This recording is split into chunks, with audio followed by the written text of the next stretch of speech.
Hello and welcome to the Fourth Space. My name is Raymond Wiley. Unfortunately, Audra Wolfman cannot be here tonight. It's her 28th birthday. She's celebrating out in San Francisco. I'm very disappointed to not be there, but the show must go on. But it is kind of lonely. I would say cold and lonely, but not this time of year. I need somebody to talk to. I got to get this thing started. I can't just talk to the, the audience like I'm Richard III or something. Nathan, get out here, please help me. Hey, buddy. Well, you can't be out here by yourself. I don't want to. That is the winter of my discontent. To continue that analogy, even in summertime. All right. Exactly. Hey. Yeah, that's very good. Very good. So, what's going on? We got an interesting show planned tonight in Audra's absence. We've got another one of these episodes where it's like we're getting fast fire historical narrative from everyone's favorite nerd, most unique CHS classmate, Ian Miller. He'll be out in a minute. Very nice. Yes, right. Yes. And he educated us couple weeks ago about Anabaptists. Yes. If folks have not seen that episode, you need to go back and check that one out. 5 mic classic. That's what I call it, Nathan. So tonight we've got another group kind of like that from history. Like, we're not talking about the beatniks. We're talking about the Luddites. Completely different thing. This is a word we've heard, right? People use this word all the time in jokes. Like, oh, my German dungeon master's a Luddite. He uses a Nokia flip phone, for example.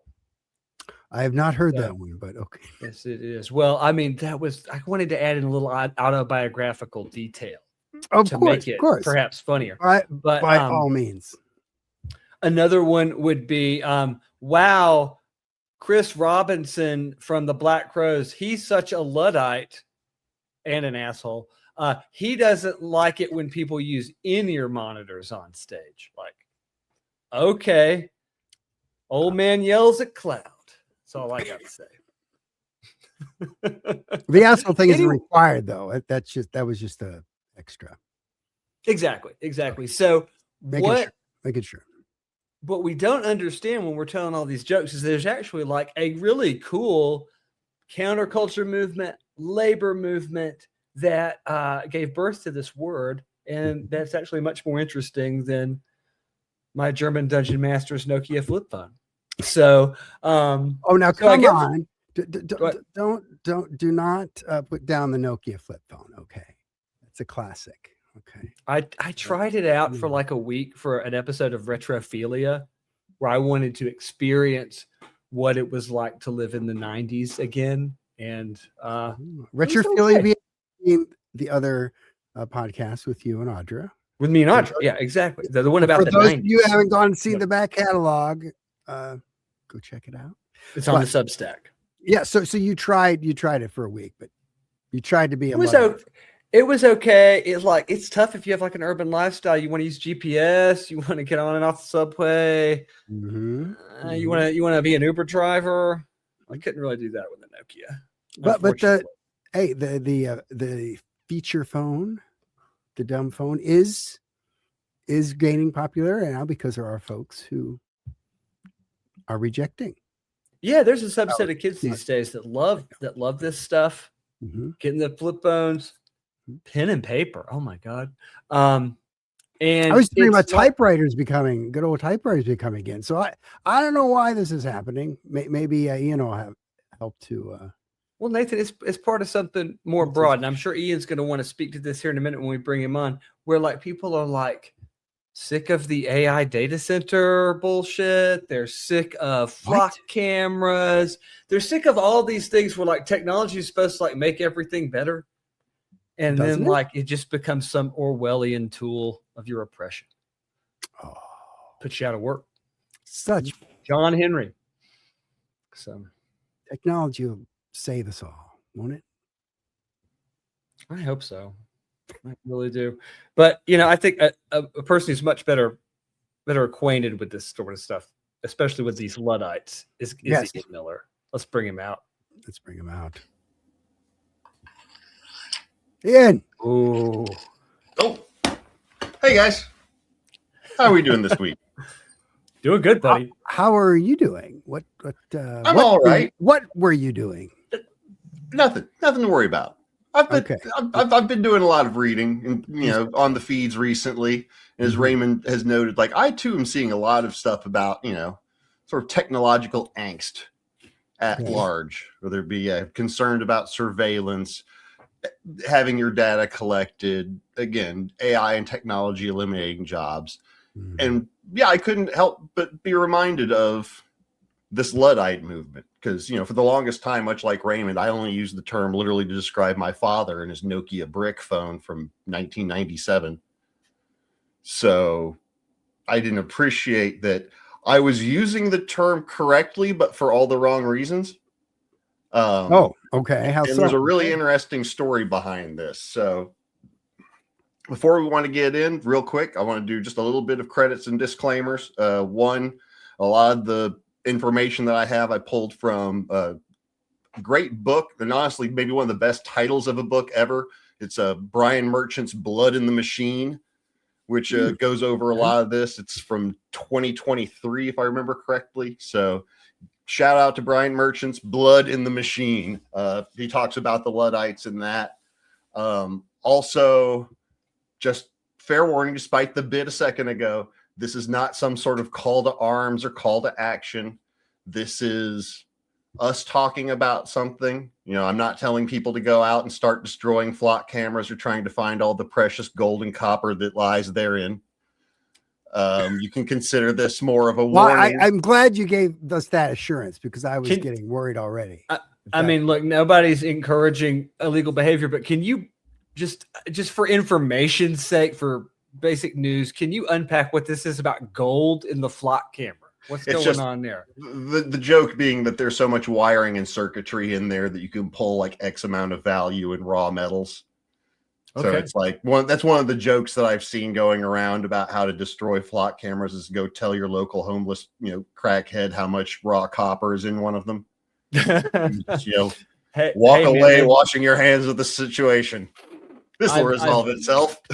I've definitely seen people cut public EV charging cables in the dead of winter. And like I go to charge my car at the parking deck. Yes. And all the cables are cut.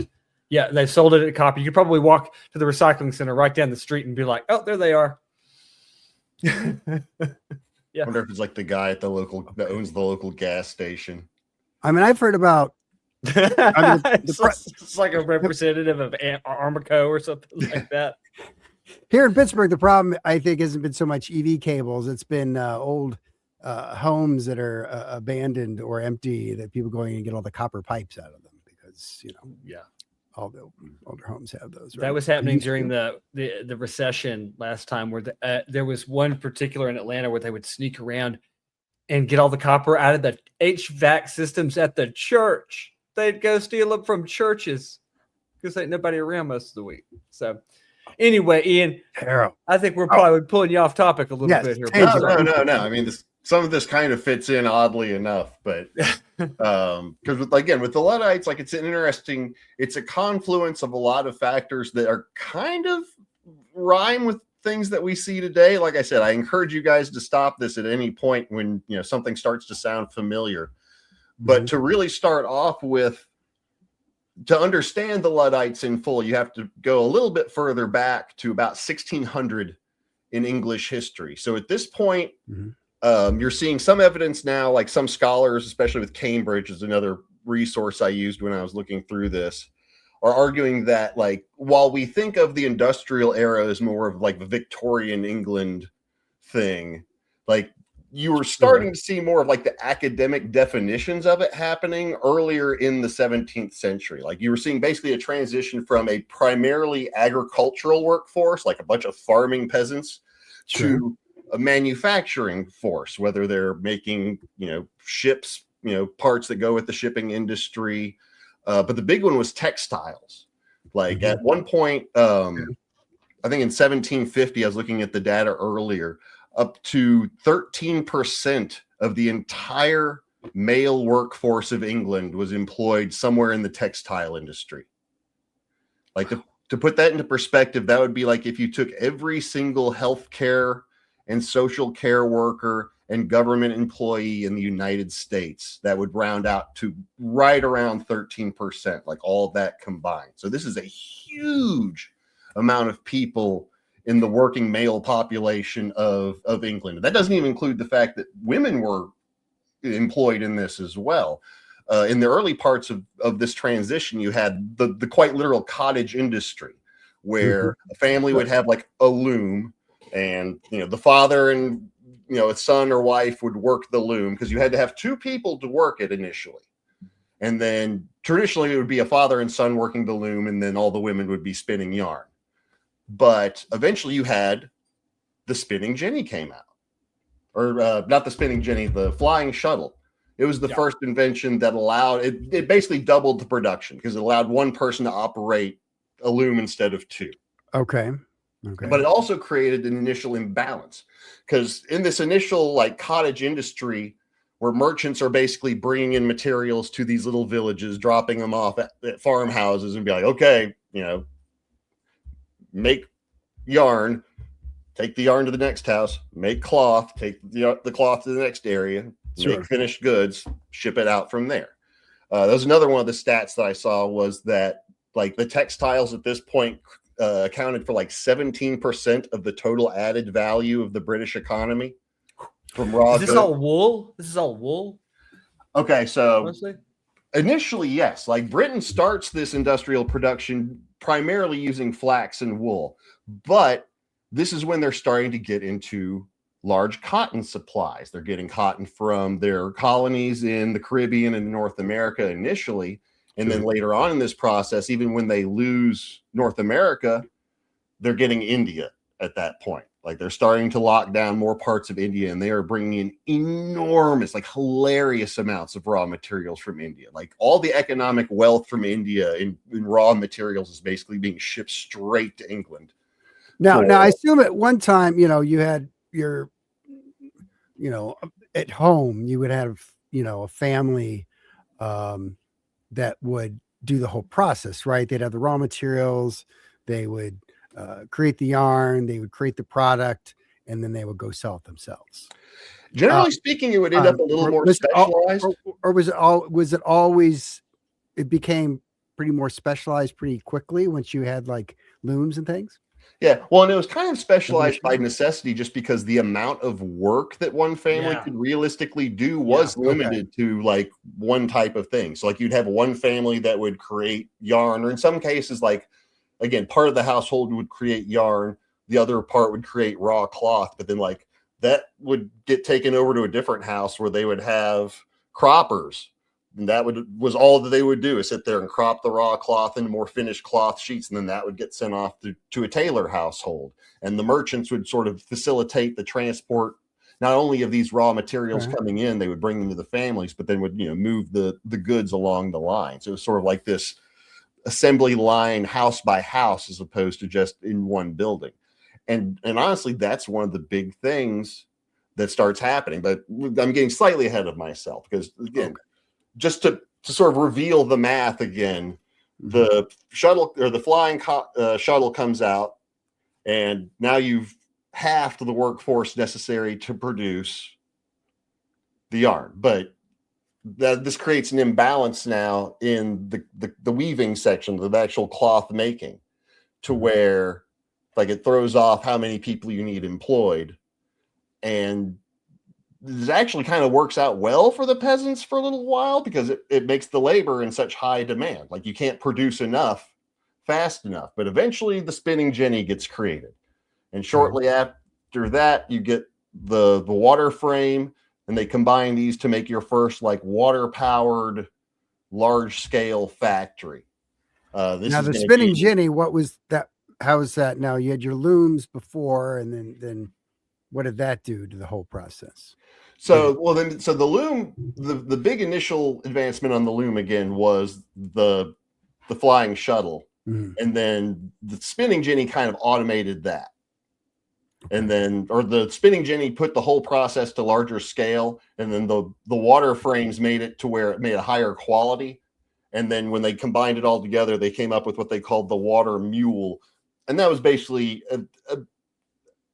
a river powered mill for producing cloth at industrial scale.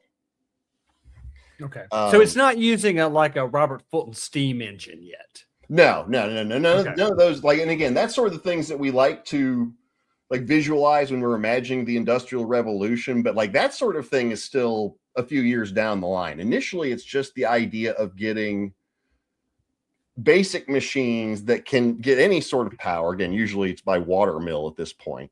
Sure. But then they start organizing into factories. But initially, like, just to step back again real quick, like the change in employment due to some of these new innovations, like because you require so fewer people to create this output, even with the absurd amount of natural resources they have coming in, like they just don't need that many people. So like by 1800, where I was talking earlier, like the textiles accounted for like 13% of the male working population, and in some areas it's as high as 30%.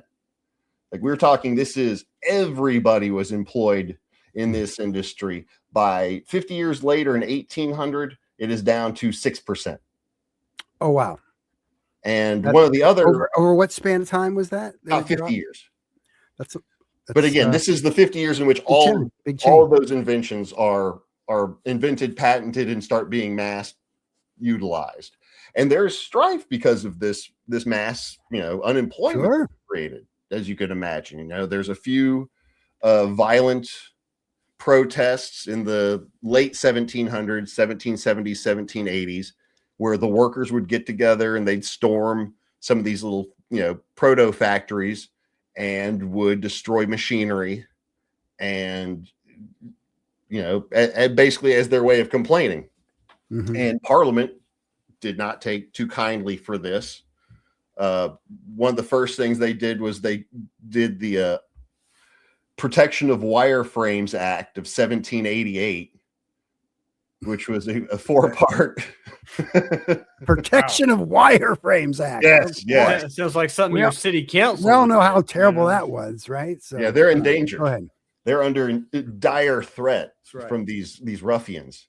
But basically the long story short is it put a blanket protection on all industrial machines, like machines of production of goods or commodities, that came with some fairly severe penalties. Like initially, when it was proposed to have become a capital offense. Like, oh wow, you break a wireframe or a loom in protest and you get hanged. But the gentleman that argued it in front of Parliament was talked down. Like even at that point, even Parliament was a little uncomfortable with the idea of making that a condemnable offense. So they lowered it to they lowered the punishment to transport. So like indentured servitude, like Australia, like sent somewhere else. Australia. Well, Australia. I was thinking the U.S., but this was a little later. Yep. Okay. Well, yeah. This was the establishment of the New South Wales colony, effectively. Oh like my God. The first New South Wales colony, I think, had literally been set up like 2 years before this law was passed. Like this is how they were going to start filling it out. Wow. Okay. I bet a lot of them. I bet they like intentionally impressed a lot of those men into the British Navy as well during the Napoleonic Wars.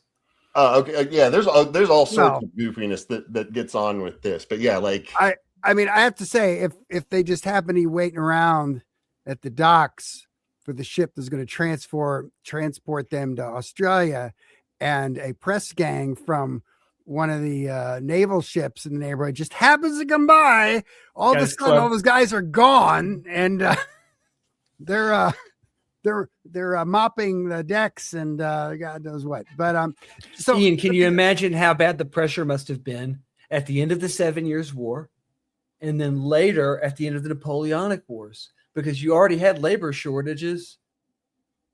That autofocus will grab. It will. You already had labor shortages, right? And then now you've got they would drop the size of the British Navy by like 90% at the end of these wars.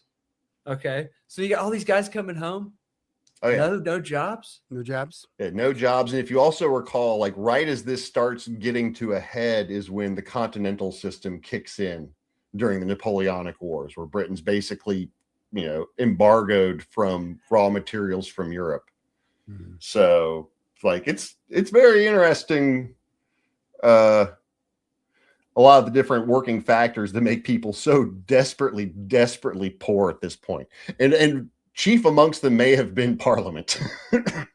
Well, I do have a question. So was it the point where you started to have these mills? So you went from like what, human power or animal power to the water power. Everything had to come to that one location because that's where the power was. So that they had to, I assume, right? So they had to put everything in one spot. Yeah, basically, because of the nature of how these were designed and patented, they were meant to be water powered. So you just saw these things start springing up on rivers all over the damn place. Pun intended. So and so as opposed to like a village with a few houses doing this, that, or other thing, the operation has to move next to the mill so it can get the power. And yeah, or basically they would find you said these proto factories. And that's what would happen is they would find a spot upstream of the village where they had a good water flow, and they would just put up like a 4-story building out of nowhere to house these giant loom machines. When I say these are giant, I mean these are multiple ton machines that are designed for making huge amounts of cloth. Like, I didn't go into the full like absurd algebra of it earlier, but you're talking each one of these machines is replacing a dozen people's jobs, and they're packing warehouses full of them. So like each one of these factories represents like a replacement of like hundreds of workers off times. So it just keeps scaling up in terms of higher productivity and fewer workers. Yeah, a higher productivity, yes. And again, because Britain is getting so much raw materials from India, they're still getting huge amounts of raw materials from Jamaica at that point, even after, they're still getting stuff from the southern United States. There's a little bit of, again, trade friction around 1811 when this starts to come to a head, but, we won't wax too much on that one. But yeah, like there's all sorts of factors that start coming in. Another thing, because again, as I mentioned earlier, Parliament did their most to make this as bad as possible for the working classes as they could. On top of the Wireframes Protection Act, they also did the Combination Acts of 1799 and 1800, which basically outlawed all forms of union. Okay. Any form of union. I mean, if you go in and read the text, it literally is basically if two workmen are talking about anything related to work, it is a misdemeanor under common law. Okay. Wow. Which again, it translates to punishments of fine, imprisonment, flogging, pillories or stocks, or again, 7 to 14 years of transport, baby. That's wow. Incredible. Now, one thing that brings to mind too, so when you're talking about those, small home operations where, John and Jill, yarn makers are at home and they're able to afford that small loom. But as soon as these machines become massive and these mills that require a lot of money to make, they can't afford to do that themselves. Yeah, right? No, they can afford their family. So instead of a family business, they're working for somebody else at this place, right? Who can't afford to build it. Well, and that's the problem is they're not getting that work because with this machinery, not only is it able to produce large amounts more product, but it does not require as skilled a hand to use them. So basically, instead of having to pay, these early industrialists, instead of paying a bunch of money to get the most skilled craftsmen, they can't help but themselves put the nickel and dime it and start going for the cheapest source of labor they can find. Mhm. Children. Yeesh. Not to And, say you that know, they were Ian, all like you would have some positions where you would need a grown man, physicality, but any position they would put children in there, and it led to oh my God. some true horrors. And because they could pay them less, I assume is the whole. They could pay them less. Often you could exert more control over them, because a lot of times this would be orphans, kids that didn't have parents or any sort of oversight. There were no labor laws regarding children in England at this point. And I know it's a horrible trope and a joke, but like realistically and literally, they could fit their hands in the machines better. Tiny hands.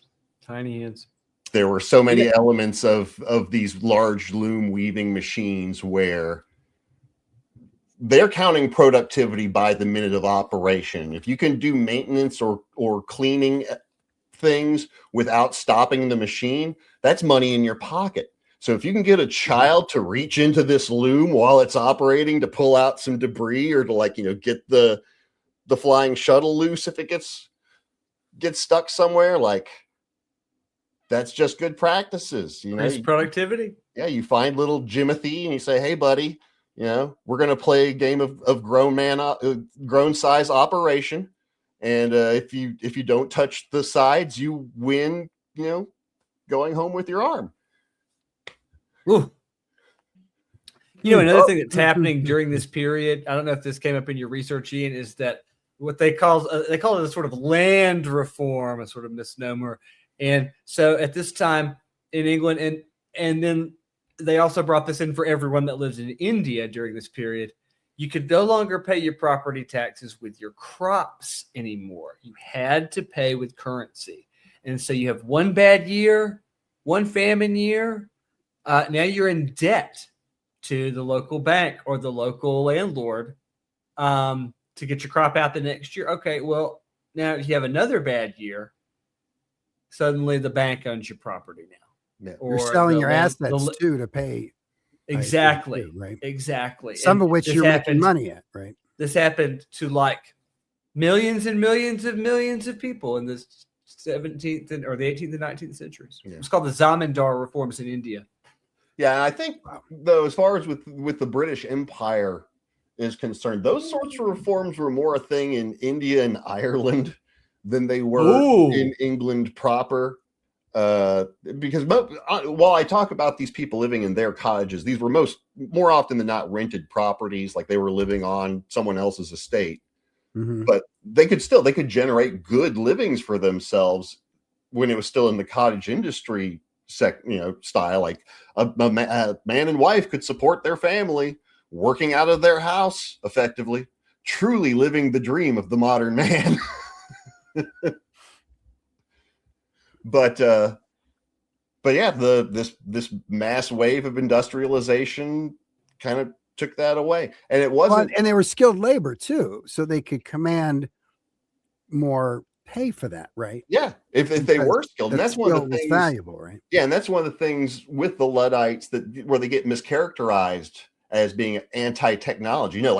Some of these people were the most technically savvy of their era. They knew these machines better than anyone else other than the inventors of them. But the problem was how it was being utilized. It was, and again, stop me when this sounds familiar. You would get these entrepreneurs who would, use their wealth to get huge amounts of these machines, again, strip all the jobs out of the area so that they could get everybody desperate, pay children and grown men the least amount possible that they could so they could maximize their own profits and take advantage of the newly established global supply chains to both bring in their excessive amounts of supply and get their goods out at the end of the day to larger markets than possible to make themselves unrealistically wealthy at that time. It would have been like a glitch in capitalism in 1800. Yep. And let's not forget where all that cotton's coming from, people. Yeah, that's what I said. India. Cotton. Where would they? Yeah. Well, before the 1860s, it was not coming from. It was coming from. What happened in 1860s? We're not getting into that. We're not. This thing called the Civil War print. So, Ian, there. I mean, we've set up these conditions. There must have been some kind of flashpoint for us to have a group that we're talking about today. Yeah, because you said there was some violence that started, right? Yes, I mean there were these intermittent acts of violence but they were always like sort of limited protests. You could almost call them, like crimes of passion more than anything else, by mob. But it wasn't really like an organized movement for the longest time. If you could lay down a very specific, original instant, I think you have to point to March 11th, 1811. And this is the first time when one of these mills, one of these factories was invaded by a large group of workmen, and they were led by Ned Ludd. So we're going to real quick thing on Ned Ludd. So the story for Ned Ludd is he was a weaver's apprentice. I don't know why it keeps doing this to me.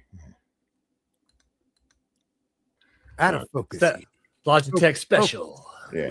Anyway, there we go. There we go. So Ned Ludd was a weaver's apprentice. And this was in one of those times where it was illegal to organize, illegal to unionize, illegal to negotiate. Like you just worked and got paid as a workman. And while there's a couple of different tellings of what exactly happened to upset him, in some cases he was reprimanded for being lazy and not working hard enough. In some cases that the quality of his work was poor and he was reprimanded.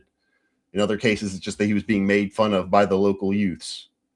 But regardless, Ned got upset and picked up a hammer that he had made by his friend Enoch. And he took his hammer and he smashed the loom that he was working on, that he was apprenticing on, to pieces. And then fled off into the woods. And started organizing this rabble and started moving forward from there. Now, the thing with Ned Ludd is that he is almost certainly fictitious. Like, really? Almost guaranteed he did not exist. It is, in fact, basically he was an invention by this group of textile workers to be a cover for their actions, to be like this invisible leader. Really? Like if there is an actual origin, there is some evidence that there's a story from around that time of an apprentice weaver named Ludham who was asked by his father to square his pins in his loom, which was to, line up the needles on your loom better. And either through incompetence, he basically smashed his loom into pieces. Like he didn't understand. He either tried to bend the loom pins into squares or just through heavy-handedness just bent them all to hell. But it was probably just an act of incompetence and not actually a protest in that case. But regardless, there wasn't a real Ned Ludd.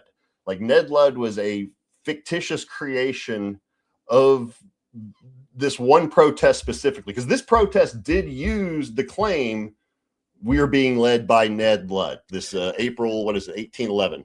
So was this perhaps too a story that kind of grew in the telling? Like there was this one guy and his name sounded like that and this little incident happened, but in the course of the telling, it became, he smashed the whole thing with his hammer and his, or is it somebody sat down and said, wait a second, we're going to make this whole thing up. It seems more like the latter. And then it kind of picked up organically from there. Like it's almost like the first couple protests, they had the idea of like, okay, let's create this fictitious character to be our leader. So that if any of us get caught, we can just say, Ned Ludd did it, or Ned Ludd ordered me to do it. And you'll hear him referred to as General Ludd. You'll hear him referred to as King Ludd, Lieutenant Ludd. Like he has all these different monikers in these different letters as people are referring to them. Okay. Some of the other really fun things, he's always dressed in women's clothing. Like if you look at the caption at the main picture for this episode later, it's a picture of a man in like this weird looking frock and a strange like scarf and hat. That's women's peasant attire of the time. So where did that drawing, that picture come from? I think that's actually just from a news publication or a pamphlet that they put out at the time. That's like the most popular image of Ned Ludd that you're ever going to see, because again, it's like the illustration on the pamphlet of the, it's like the drawing of Bob Dobbs for all practical purposes. So it's ubiquitous and universal for him, because that is literally the only evidence of him existing. Is that? But that kind of became the image then. Praise Bob. Of him. Okay. Yeah. So yeah, and this mob stormed this mill, destroyed 60 looms. So you can imagine the amount of production that destroyed, and they fled off into the night. And regardless of the existence or the non-existence of Ned Ludd, this was an organized movement. Like, these people were clever. They were educated. They, from the little evidence that we have of them, that they did like drills in the moors at night to, practice storming these mills in a militarized fashion and like destroying these machines as fast as possible and then getting out. But we don't have, and here's another thing, it's kind of tricky in the research. Like, we don't have a lot of primary sources on these guys, because they had to operate in really, really heavy secrecy. And I assume like not necessarily very many of them were literate. This was written down, or in some cases not? Was it just? I think a surprising amount of them. I wouldn't say surprising, but I think a lot of them were at least fundamentally literate. Like, literacy is very high in Britain in the early 19th century. Yeah, and these very are high. Skilled tradesmen, skilled craftsmen. These were guys that would have been at the top of their line. And I know for a fact, like, the couple of evidences of specific organizers or leaders that do get caught later on are all considered educated. They're all well read. Like, because of the secrecy, though, perhaps they weren't keeping these stories written down. So you said so you have a lack of primary sources. Yeah, they put out pamphlets, and they put out what were called orders of the hammer, which were basically, they would identify, and this goes to show a little bit about how educated and organized they were. They would basically identify a facility or a factory where they thought, okay, you've clearly put in these new machines and you haven't kept the appropriate amount of workers. Like, you are getting an unjust amount of profit and not paying back into the community the way you should be, like you used to, because all these people just lost their jobs. Like, we're going to give you a letter basically telling you have till Saturday to rectify this one way or the other. Either get rid of the machines and hire back the workers, or just pay the former workers a cut of the profits that you're gaining from this new operating style. And if you don't, we're going to come into your factory and with hammers and destroy all your machines.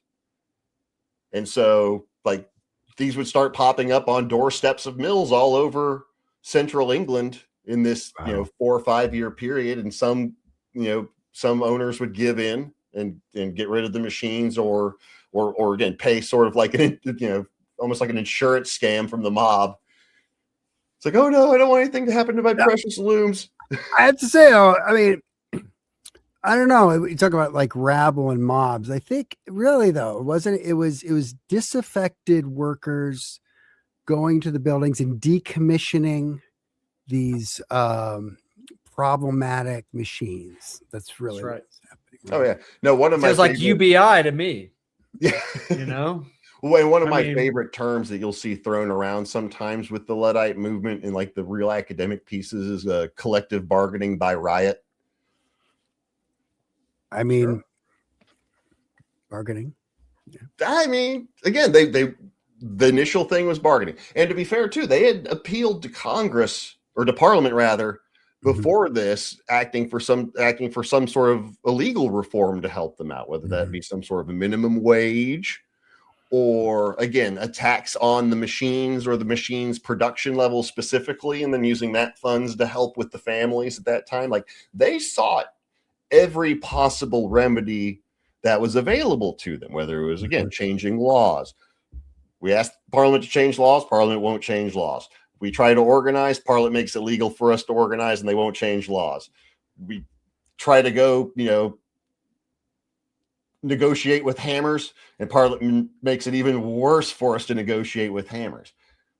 And again, after the first couple of these mill riots, if we want to call it that, or these Luddite encounters happen.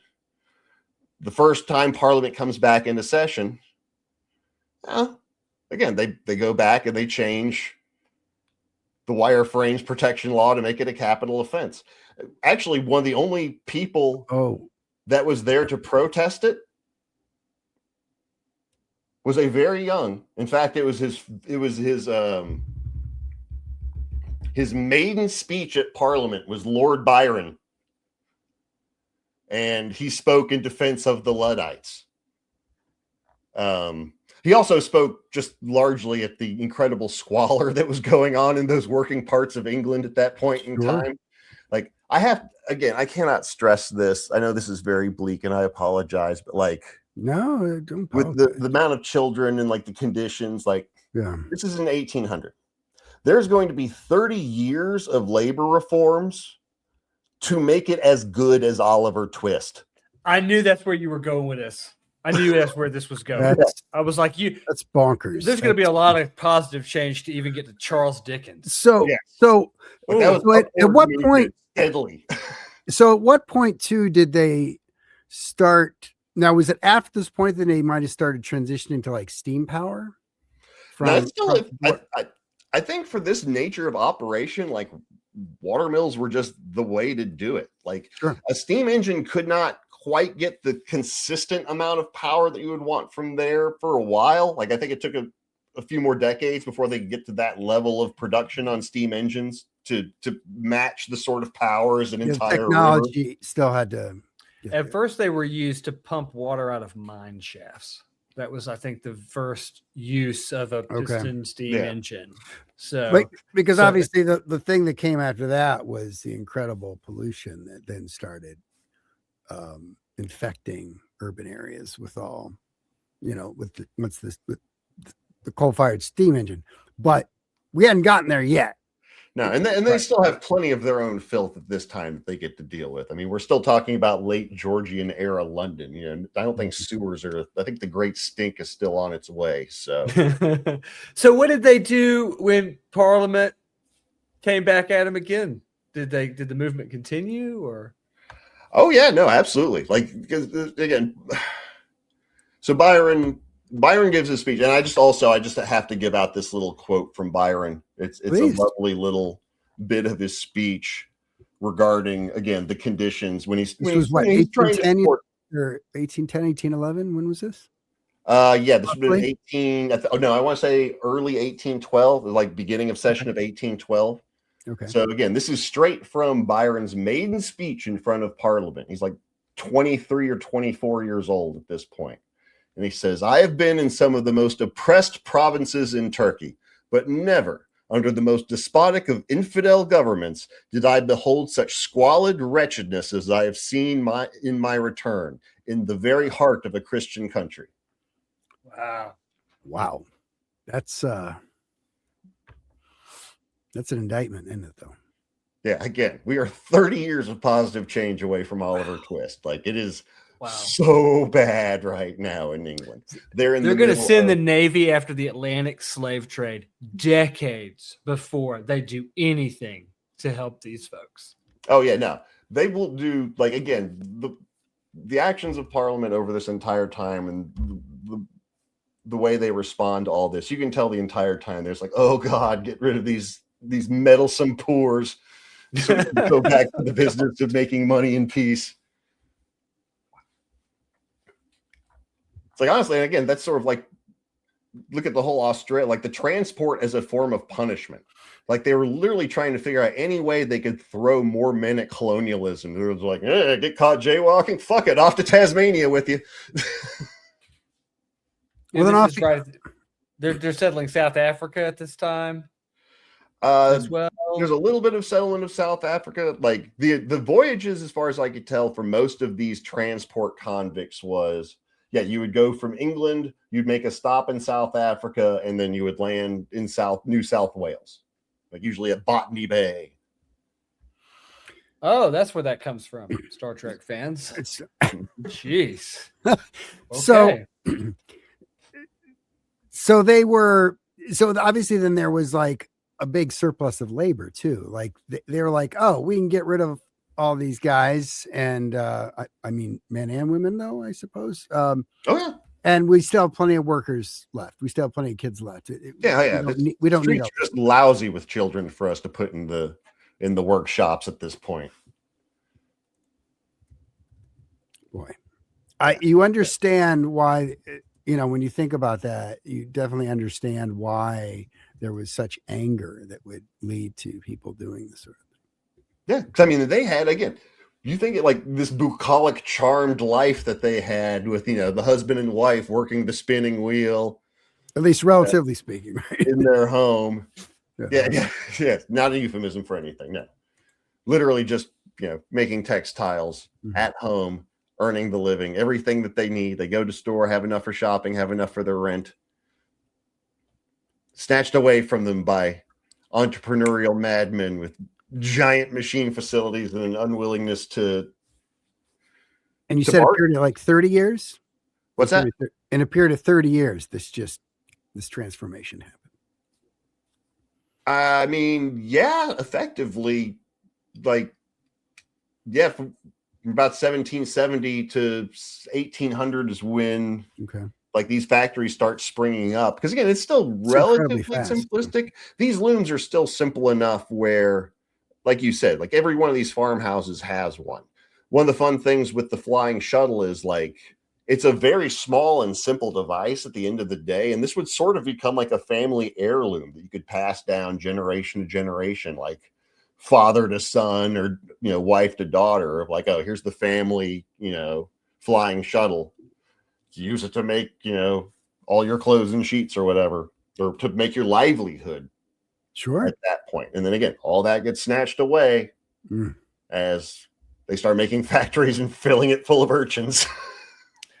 I looked up while you were talking. The population of England at this time is about 10 million people. So the percentages you're talking about that are put out of work are literally like 1 million people are put out of work by all of this. Like 1 in 10 people. Yeah. And I mean, again, like that's all this while England's having some trade disputes with America right before the War of 1812, or before and during the War of 1812. The continental system is going on from the Napoleonic War, so England is suffering in that regards. Like, the poor are just getting hit from every angle at this point, and they lash out. Like, this is the only way. Like, again, literally, they've tried every other recourse. You wouldn't allow them to do anything else. Like, they can't negotiate, they can't bargain, they can't unionize, they can't get violent about it. So they're just going to get real violent about it. So once they decide to actually pass that capital punishment for crimes related to this sort of property destruction. So what ended up happening at that point? With the movement goes harder underground. They start employing almost secret society sort of tactics, like secret handshakes. Again, secret meetings in underground cellars, ciphers. I mean, they go, almost like an intelligence agency for a couple years and continue this movement spreads. And not only does it spread around the region, it actually spreads throughout sectors of the industry.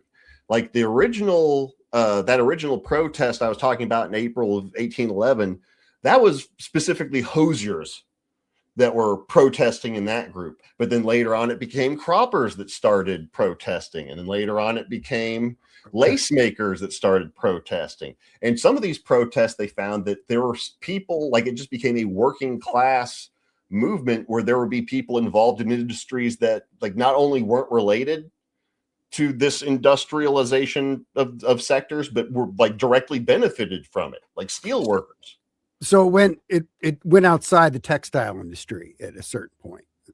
Yeah. Well, the target it must have leaked over. It must have leaked over into the miners, because the Hibernians, Molly Maguire's being a secret society inside a labor society. I mean, that sounds so much like what you're talking about. Yeah. And that's just a few decades later. Yeah. Well, a lot of these secret societies, even if you look at them, sort of start almost as proto-labor unions that are like, these, I mean, the Freemasons, for God's sakes, literally, it's right there in the name.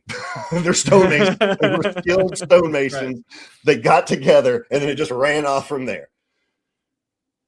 But so that's sort of what was going on with the Luddites. It was just this weird, like, calico quilt of the various different forms of the textile trade. But again, eventually, like, even though they never, like, there was never an element of the movement in that time that targeted other industries. Like, they weren't attacking mines, they weren't attacking steel mills, they weren't attacking farms. It was only these textile mills and operations that were being attacked and targeted. But sometimes they found out later, in trials, that, like, some of the participants in these attacks of the Luddites were, again, like coal miners or steel workers who were in industries that directly benefited from this industrialization. But they saw the situation, or like solidarity, the certain solidarity among the workers had grown at a certain point. They were still working class people. Like, some of these tailors were probably neighbors or friends of theirs, and they see what's happening to them. They're like, oh, that seems unfair.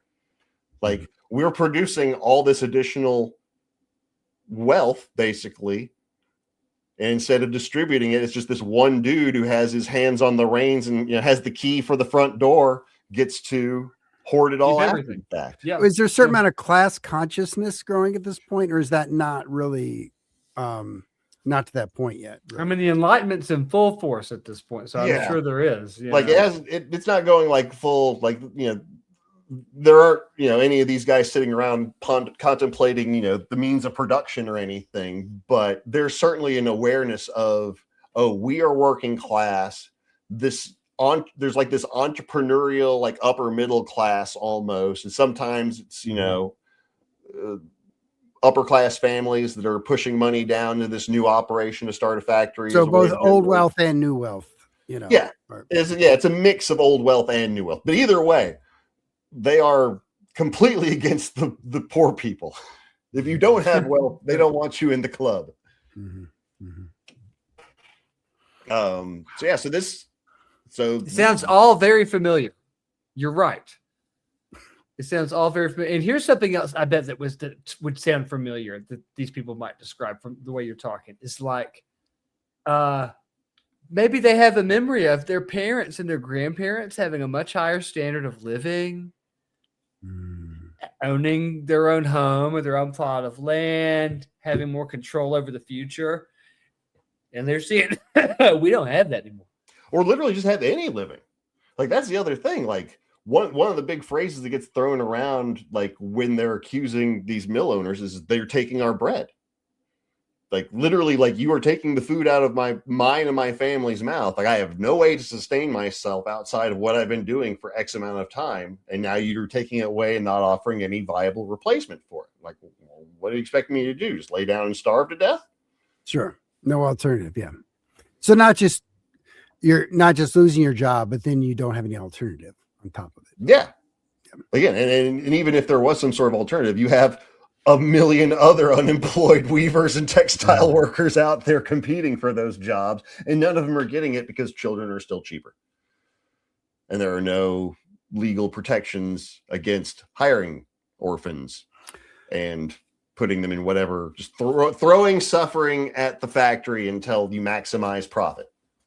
So it's interesting. So we have this, for what you're describing, it makes me see it. So in one hand, we had these small cottage industry workers that were using machines that allowed them, that they owned, that allowed them to do their work and do more work and better work and make a living for themselves. But then the opposite side, you have, they didn't own machines, they were working for someone else, and the machines were actually, instead of the machine serving them, they were serving the machine. Yes, correct. Remember back a few episodes ago when we talked about how they're running the price of RAM up, and they're running the price of storage up, and they're running the price of computer chips up? Sound familiar? Mm-hmm. They want your kids and your grandkids not even to be able, excuse me for like projecting into modern times, but they want your kids and your grandkids not even to have their own laptop or their own desktop. They can't process the information. They can't save their cultural heritage on the hard drive or start their own business using the power of that computer or whatever it might be.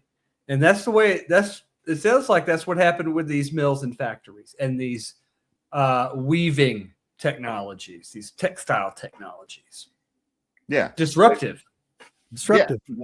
Wildly disruptive, hilariously disruptive. And again, while you have all these other things that are happening, you just had the French Revolution that happened not too long ago. So that's probably still got some people slightly on edge. I mean, again, they're still in the middle of fighting Napoleon.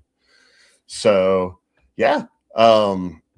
So what happens with the movement after a certain point? I mean, obviously it ended at a certain point. Yeah. So the big inciting factors that sort of start winding it down is I know, but it's unfair to assign blame on anyone specific, but like the one that you go right ahead as far as I'm concerned. You assign that blame. Muted, Raymond. It's been 200 years. You can blame away. You can play. Not unfair. It's just the way it times out a little bit is so they put that law like they go back and they edit the Wireframes Protection Act to make it a capital offense to screw with the machines. Mm-hmm. And then there's George Miller. So George Mellor was, again, he was a tailor like all these other guys. He was sort of the local Ned Ludd for Yorkshire at the time. Like he was sort of organizing the protests in that areas, and he led a failed attack on a mill where basically like the mill owner knew he was coming and had hired guards and had fortified his mill and locked everything down and was ready for them when the Luddites got there. And there was a little bit of fighting. A couple of Luddites were shot and died afterwards. But it wasn't actually that big of an event, but he defended his mill and kept his machines intact. Mellor was frustrated at the failure, and then a couple days later, he targets another mill owner in the area. His name, I think it was Oberfull or something along the Now, this guy's a leader of some local workers. Is it yeah, because again, this isn't a centralized movement. Like these guys can't send text out to each other. And these aren't cells. Yeah, this is just sympathetic. This is like a bunch of sympathetic, a lot of copycat stuff. Like, oh, we've been wanting to, screw with our factory. We're frustrated too. Oh, let's see what they did over a couple towns over. We should do that, right? Fake leader called Ned Ludd. I like that. That might work. Okay. Drag. Sure. Sounds like a good Friday night. So what happened to Mellor? Yeah. So Mellor basically targets this other mill owner in the area who had specifically said that if he given the opportunity, he would ride up to his stirrups in Luddite blood. Who would also, okay. Again, you talk about the way that hyper conservatives talk about their perceived enemies of poor people. If any shows up on my property, we'll see what's coming to them. It's basically that same sort of talk. But Mellor did not appreciate it, and he was already frustrated at the failed raid a couple days earlier, and basically just shoots this guy in the middle of the day.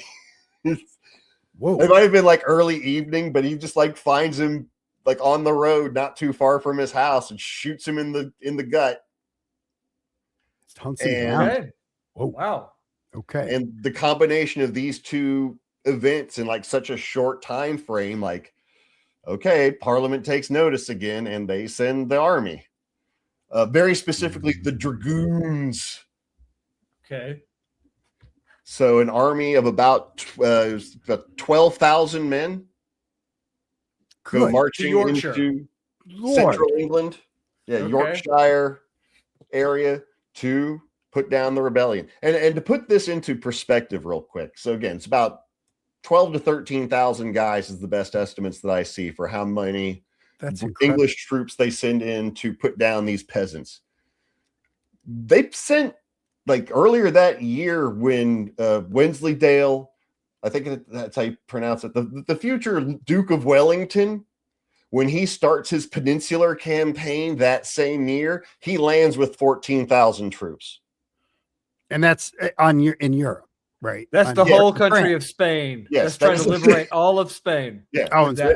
He is intended to conquer Iberia with 14,000 troops. They send 13,000 to go put down this peasant uprising effectively. Now, and if I'm not mistaken, dragoons, that's like mounted, I believe, troops, right? So horses against workers on foot. That's We're not going to seeing end like well. echoes of what's going to happen in the next century over and over and over in this story. The bonus march, John Brown, the Molly Maguires, all the battles in West Virginia over the coal mines. The Battle of Homestead in 1898, it mirrors that very much here in the Pittsburgh area, right? Where you had it ended up in violence. People were killed. They're basically, the National Guard was in, and then they had these the Pinkerton mercenaries basically brought in. They had a conflict, and at the end of the day, Carnegie won. And eventually the industrialists, really get into the government's back pocket and be like, seriously, guys, like, we need to resolve this. And they say, okay. And they send out the army. Yeah. Whether it's, the planes over Battle of Blair Mountain, or the dragoons going after these textile workers in central England. Or Robert E. Lee. Yeah. Bringing the cavalry to stop John Brown. It all kind of feels like it's not part of the same story to me, folks. I don't know. Maybe that's just, humans like to assign narratives to things, but boy, all that feels like it's related. Well, when you have these frustrations, then they escalate worse and worse and worse. At some point, if there is no other recourse, folks resort to destruction, property destruction, and then beyond that, like violence against other people. Yeah. And at that point, the state, which has the official monopoly on violence, right, brings the hammer down. Right. Yeah. Very sharp hammer. And that is difficult to contend with, right? For those who are trying to fight for their rights and livelihoods, right? So were there movements later that claimed inspiration from the Luddites? Like, was Karl Marx into the Luddites? Were labor activists into the Luddites? Where did this go? So, like, with the official Luddites, and again, like, it's weird the way we talk about them now, because you could very easily look at it and say, well, that's just sort of a general labor movement. But because of the using General Ludd as this moniker of, this phantom leader, because of doing the cross-dressing, which, though, actually that was like a popular form of protest, because it was just a good way for a dude to disguise himself and keep from being identified by okay, all right. I thought it might have, when I was initially researching this, I thought it might have been like, oh, they're in the clothing, the textiles industry, surely the hosiers would wear women's clothing. They know they're just drumming up business for their buddies, but no, it's actually apparently a really common thing for dudes protesting in that time, to show up in women's clothing. So in terms of the longer term influence.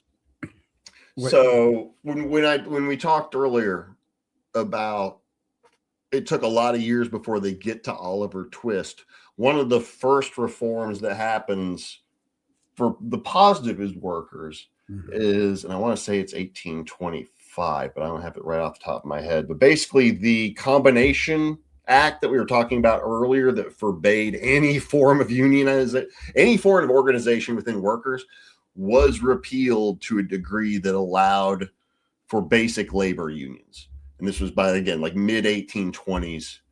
And so you start seeing like gradual steps, but that movement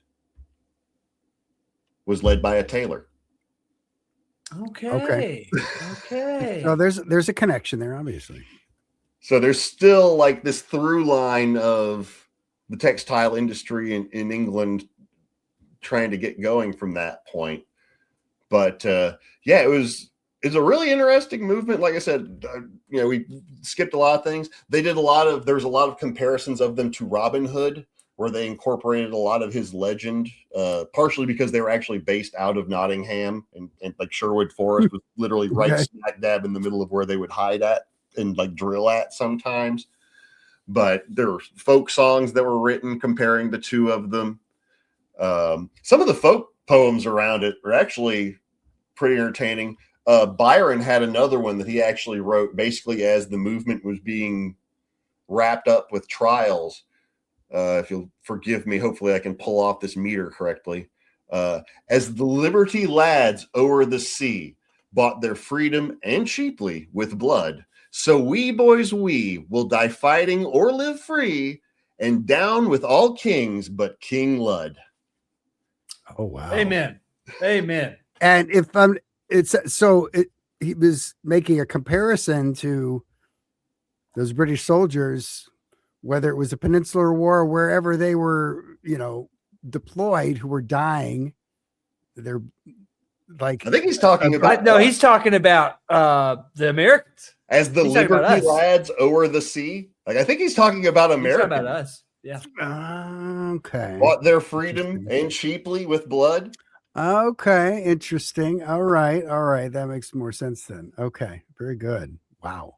Yes. So the last, one last little, because I know a lot of this story has been kind of bleak, but I did have one fun little end note I wanted to put on this, and that's the story of Samuel Big Sam Caldwell. I just kind of stumbled across this guy while I was doing this research. So Samuel Caldwell, what a name. Go ahead. Yeah, I know, right? Well, and the funny thing too is, like, I've looked at this guy's prison records. He's like 5'9", but everyone called him, like, they all also called him Big Sam. So I don't know if that was supposed to be ironic, or it's just because all these poor bastards were so malnourished that they were like, maybe he's just broad shouldered and pot bellied. Who knows? He's 5'9", just striding through the crowd like Sauron at the start of Fellowship of the Ring at that battle, just knocking people to the side. Look out! Here comes Big Sam. But no, so Sam Caldwell was the last man tried in the Luddite events. Like, there were many different trials, some of them pretty legit, some of them were straight show trials. I know in one instance they had 60 defendants that they had rounded up for this trial, and 30 of them were just immediately acquitted because they had clear alibis and had nothing to do with it and just been brought in by the police for no reason. Mm-hmm. In that case, about half of those were executed and half of them were shipped off to Australia. That's just absolutely crazy. But with Caldwell, he was in the last round of trials, and this was the Lister Assizes, which is sort of the assizes were like this traveling court that would basically come through every 6 months in these, smaller cities in the outskirts of London. So the first time the assize comes through, he's part of this larger trial. I think it was him and 14 other Luddites, and he basically has a seizure while he's on the stand, and they declare him unfit for trial and drag him back off to jail to await the next assize, and probably for his benefit, because all the people that he was there on trial with get found guilty and hung. So what happened with him then? So the next assize comes around in 6 months, and he was sentenced to life transport. And so he was loaded onto a ship in 1817, and they made one stop in South Africa on the way down, and then he got off at Botany Bay in March of 1818. And again, just kind of looking around, finding some records, finding some testimony. Some of this is apocryphal. Some of this is straight from the Australian government, though. As far as I can tell, he stayed there. He had a family, like he got married in the next year. He had somewhere between 1 and 3 kids of his own, depending on how these records can be interpreted. It might have been that his wife had 2 kids already previously. It's kind of hard to tell. But he lived there, and eventually, like I said, had a pretty large extended family, it looked like, and lived to the ripe old age of 90 years old. He eventually died in Australia in 1878 at the age of 90.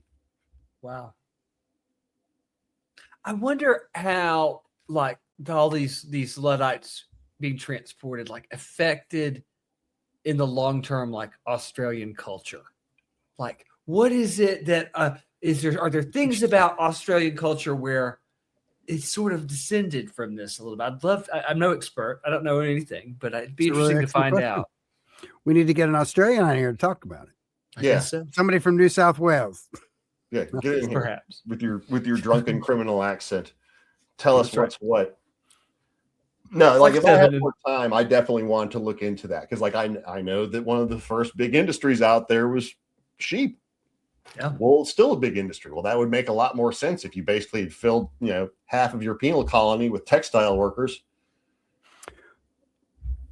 In terms of, some positive successes coming out this too. I mean, you mentioned how unionization eventually did happen. Yeah. It took a little bit longer. Yeah. You need a little bit more time to get all the way up to Dickensian era. Sure.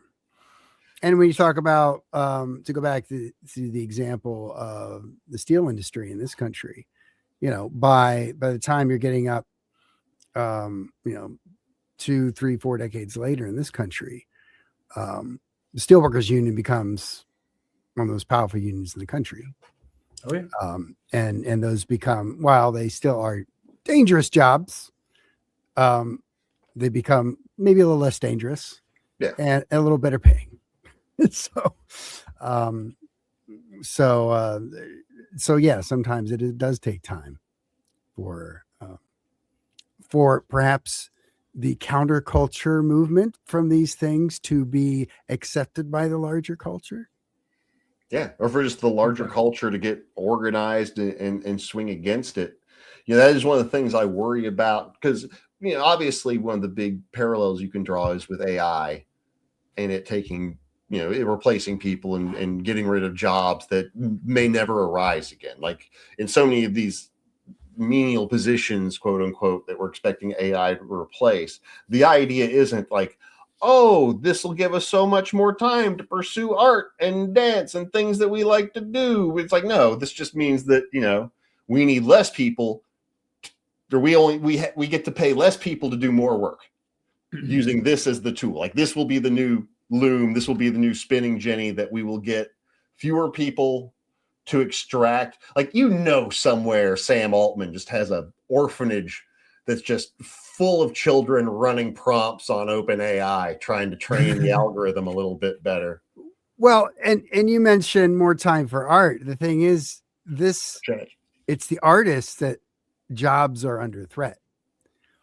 Yeah. And I do think there's two interesting things here. On one hand, as far as parallels with our present day, like, Amazon has created like their warehouses, I know, are like the most automated in anywhere, right? They put all this investment into robotics and machinery, and they need to get their money out of that big capital investment, right? And they want these machines working as fast as they can. So then you have these warehouse workers that are just trying to keep up, right? And as a result, like the injury rates at Amazon warehouses are 6 times higher than other warehouses because these workers are serving these machines and trying to keep up. Except they're higher, except for wild berries. Yeah, not them. About wild berries. Yeah. We're not going to get into that. We're not going to get into that. But it's interesting. The thing casualties there. The thing about AI though is that whereas these machines that the Luddites were striking down actually worked, right? AI does not. Oh, okay. And really what it comes down to is, the machines may have been more productive for the owners, right, to make money. In this case, the AI, the workers whose jobs are going to be replaced by the AI is not doing as good a job. Yeah. It's not better. And This would be like- their argument is it's just, oh, it's a matter of time. it's just That's their argument. the marketing, and they've convinced everybody that it is better. It's going to be better. It's inevitable. We all have to accept it. It's the way it is, and it's going to be amazing. And you just got to use it, and you got to replace your employees with this stuff because it's great. Well, but there's still sort of a comparison that could be drawn to this Luddite story, because initially when the spinning jenny was invented, the quality of cloth it could produce was not as good as what the craftsman could produce. It took additional refinements on the device before they were able to produce strong enough cloth and threads to match the workman, but eventually they got there. And then eventually, again, they were able to dumb it down to the point where children could run the machines, and you no longer needed some 15-year experienced craftsman who had apprenticed for another 10 years before that to do this work, because again, a child with the machine could do 50 times more productivity in the same amount of time. And you basically have to pay them in stale oatmeal. Yeah. I mean, Can you imagine mobs of unemployed software engineers just charging the ramparts, just roaming the streets with a bunch of hammers, just smashing data centers up. Well, and I will say there is, I mean, the pushback on AI is, I think is coming strong, right? Yeah. And it's growing, here. I think, right? It's here. It is here. I mean, Well, I think that's setting why aside the fact that a lot of, I would say probably most people are actually implicated in moving along by using it all the time, but at the same time, it's like, I still don't think I am I mean, let's take another recent example, like self-driving cars.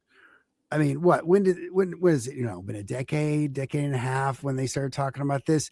And it's like every year, Elon Musk was saying, oh, next year we're going to have, the self-driving cars are going to be here, and we're going to have all these self-driving cars. Well, we're like over a decade later, and they ain't here, and it doesn't look like you're going to be here. Hold on, Nathan. I do a little Uber and Lyft driving for part-time purposes. Yes. And I have many times in the past few months seen a self-driving Waymo go right past me. Now, they're still in beta. Well, but if you go to San Francisco, you can get a Waymo to pick you up right now. Well, and that directly puts me out of a job. Sure. So. I will say, but I moved to Pittsburgh in 2015, and we had in a period that we had Waymo, we had like up to 4 different companies that came and went over that period of time with their, self-driving cars. I guess my point is that there was this promise of this technology, right? And all these companies that promised that this was going to be here, and all these billions and billions of dollars invested to it. And what do we have a decade later? It's not here yet. Yeah. No, at this point, it's nothing. It's failed its promise. And frankly, I hope it does. It'd be like if that first round of looms only produced like ponchos and assless chaps. No demand. It's like, yeah, you're making a thing, but nobody really wants this, and it's not doing this is not going to help in a Scottish winter. Let's not kid ourselves. Send in the dragoons, the Scottish dragoons. Oh, well, God. I don't know. I maybe I'm being. I'm convinced that when it comes to some of these modern industries, and AI being one of them, that it's kind of garbage in, garbage out, and its promise is not going to be what they say it will be. But that doesn't mean that a lot of people are going to lose their jobs in the meantime. Yeah, and the thing too that's curious, or I don't know, again. One of the things I find interesting with this is I think it should be a study, or it's like a warning to the working class of how to approach this problem, or to see these problems oncoming. Because clearly the Luddites, they had a pretty good beat on what was coming down the line at them.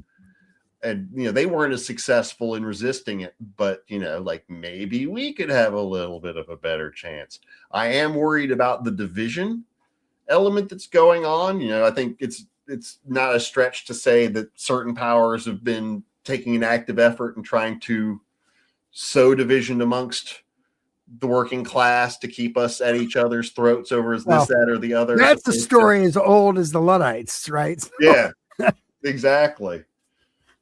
So, like in the case of the Luddites, again, you had sort of this unity of working class, whether, obviously it was centralized in the textile industry, but again, you had other workmen that were joining this movement and all of them supported it.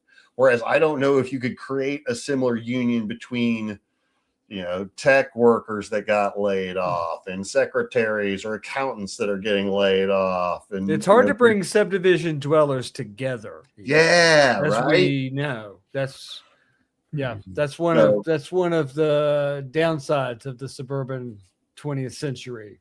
That it's sort of like divides us even more, and now we're all kind of in little silos, right?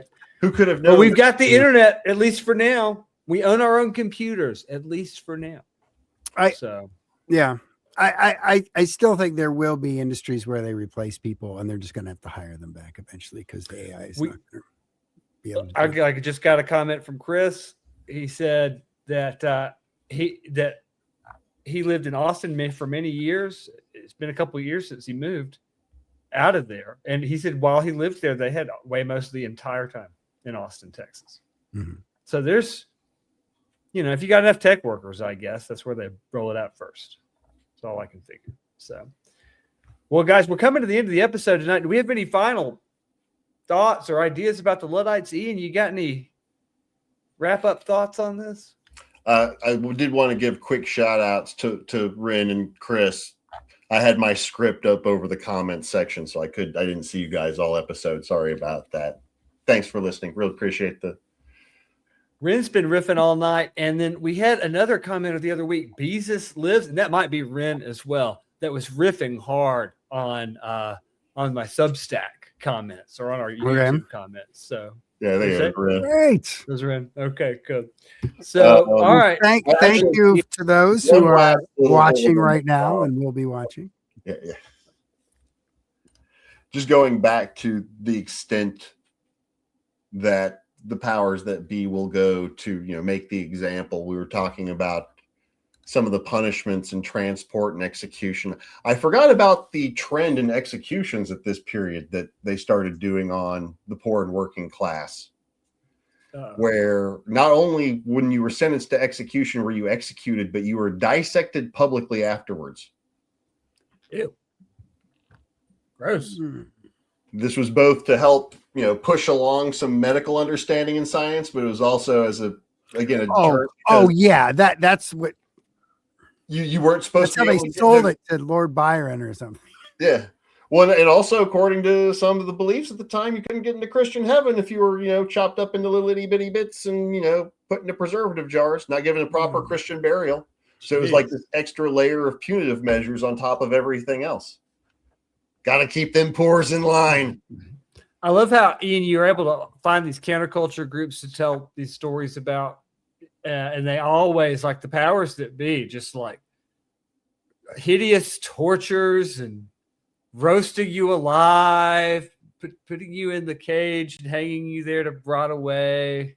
I think people should be mindful of what these people will do to us if we let them. Like, you got 100%. Got to keep them in check.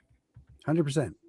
And like I was saying, with as far as AI is concerned, I think the right questions are being raised by folks, right?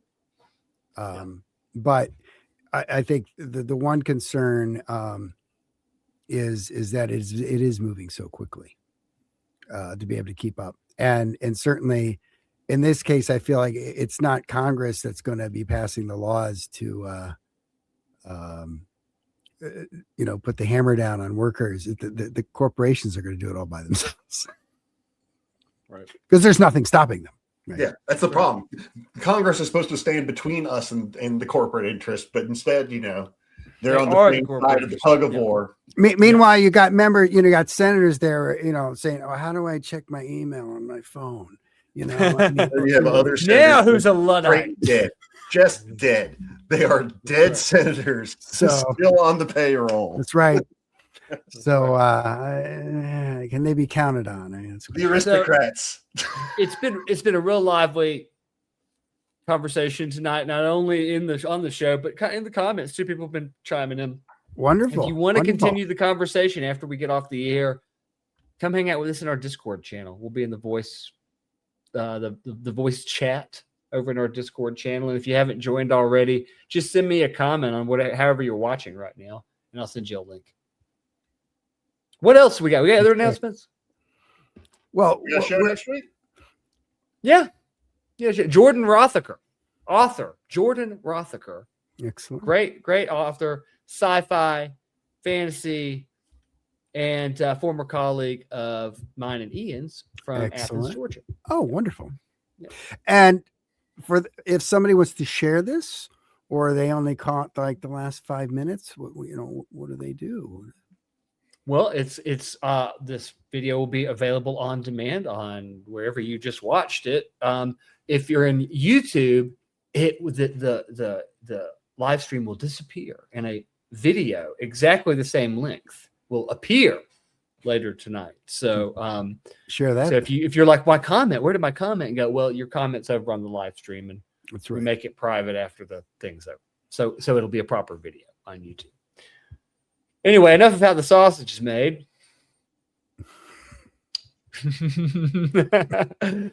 All right, well, that's going to do it for us tonight. My name is Raymond Wiley. I'm Nathan Ruggles. I'm Ian. We'll see you next time.